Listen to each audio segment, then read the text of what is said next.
Oh, well, my next guest was the second choice to play Xander on Buffy the Vampire Slayer. But it just didn't go his way. Please welcome the 2016 EW Entertainer of the Year, Ryan, Ashley, Mary, Kate Reynolds. It's so good to have you here, man. Oh, man, it's amazing to be here. I'm Huge surprise. on my show. I mean, really, thanks. Thank you. Yeah. I can taste the rainbow. I know. Good. And I know people sometimes think being the second, guest isn't as important as being the first guest, but I don't want you to think of it that way. I want you to think of it more like a concert, like I was an opening act. That's the way it works, all right? By the way, hold on, it's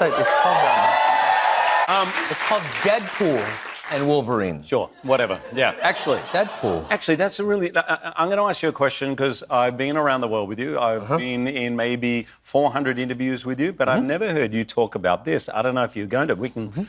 Let's see how you go. But that wasn't the original title, was it? That was not the original title. No, it was Wolverine and Deadpool, wasn't it? No. Oh. No. That's... No. That was just my suggestion. Yeah, Disney took our lead, but they're not idiots. Wow. No, actually, this is this is genuine. I've never told this story anywhere, but the movie was originally called Deadpool and Friend. I am actually not joking. And on the eve of the Super Bowl, and the Super Bowl is where we first launched the trailer to Deadpool and not Friend, but Wolverine, it leaked because the son of a bitch is on the internet, and the title leaked, and we looked at it and listened, and they hated that title, and we were not feeling so good about that anymore. And it went with the trailer that we were showing. Like, it was like kind of a perfect title for the first piece of materials we had out there. He and I had been sitting in the edit room for months at this point, and we called everybody at Disney and Marvel and said, we have to change the title. And they were like, well, no, I mean, guys, it launches tomorrow. We've shipped 9,000 7-foot standees to theaters all over the place that say Deadpool and Friend. But at this point, they'd done this to us the whole way, right? Every time we asked for something, it's like, well, can we get Wolverine in the movie? They were like, no, you can't have a Wolverine. That's crazy. We don't have that. But so everything, you had to push them on everything. So we just wouldn't take no for an answer. We're like, no, we're changing the title. I will never call this movie Deadpool and Friend. And they did it. They literally changed the title in, That's a scoop. yeah. I mean, yeah. I had to sign a contract. My children are now emergency harvestable organs for the leadership at Disney, but that's fine. Worth it. Rhino. Hashtag worth it. Nolsey, I have some questions for you because I wasn't allowed to talk to you during the making of the film. No. So I kind of have some making of questions. Sure, yep. Okay. I didn't realize until the credits, it was brilliant, that you got a writing credit. No, but seriously, how much did you actually write? I wrote on every Deadpool movie. I'm not going to... Right, it's okay. I know you can't spell, so it's hard to write when you can't spell.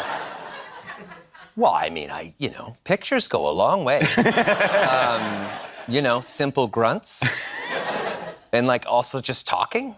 Oh, wouldn't it be cool if we, do that kind of stuff, right? Yeah. But he actually, I can tell you, he really did write this with Sean and the other writers, and he's an incredible, incredible writer. Well, I'm not one of the great romantics, but it was... And a generous writer, you really are. You're amazing. Do you like writing? I do. One of the scariest things I've ever done in my entire life is writing for you. Because, Wolverine, you got a legacy there that is really, one of the most iconic legacies in all comic book movies. And having that, really, I'll be honest, we could not find a story for the movie for so long, for, a couple of years, just pitching different ideas. Let's just never found it. Because when you find it and you know it's right, it's like lightning. You just know.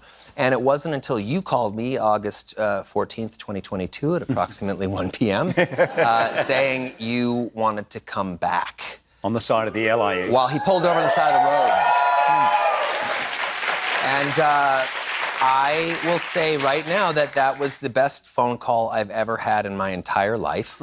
And weirdly, 1 hour later, I had a pitch with Kevin Feige and all the Marvel people, and Sean and I were going to tell them that we're going to punt for a year or two and come back to this later when we all have like a clearer head and stuff. So on that Zoom with those guys, we just pivoted and literally made up out of thin air the story of Deadpool and Wolverine, which is actually what we ended up.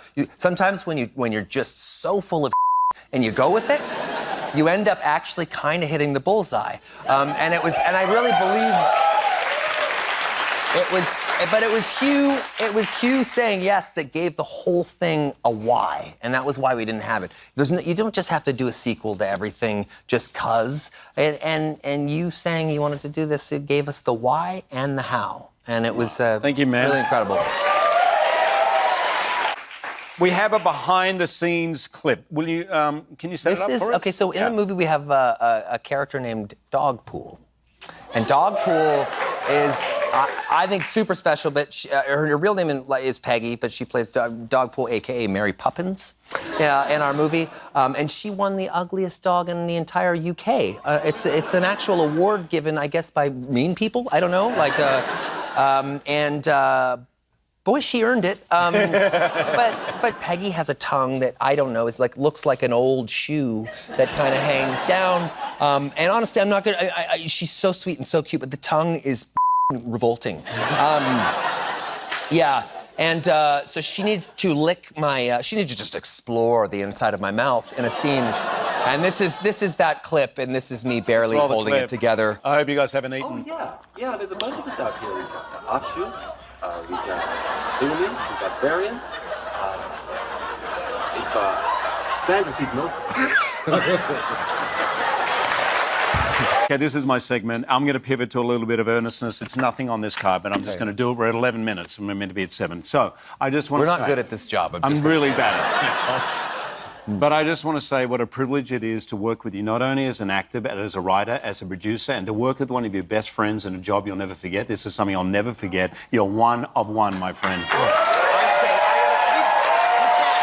gotta give me 30 seconds. No, 30 seconds for this guy. It's my show. A front row Thank seat you, to Ryan. Hugh Jackman is the greatest gift on earth. I mean it. Oh, you can say that. Oh, yes, yeah, I sure. mean, literally, I hug him and I become 20% better of a person. And I mean that. Like, what you see is what you get here. Hollywood, there's a lot of people that, let's just say, there are some undesirables in this business. And this man right here is the prime example. I met him in 2008, and I watched